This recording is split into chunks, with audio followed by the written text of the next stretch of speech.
Wala tayong kangkong. Wala tayong huli. Lagyan na lang natin ito sardinas.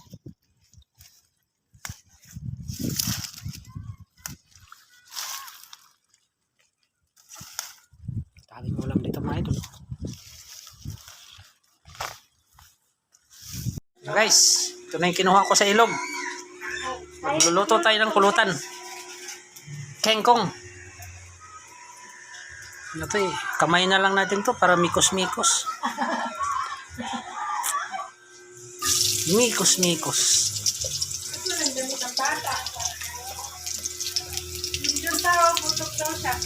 Kain tayo ba pagkatapos nito.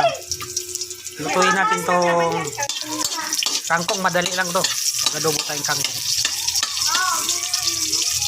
Nagusto mo 5 piso pala yan?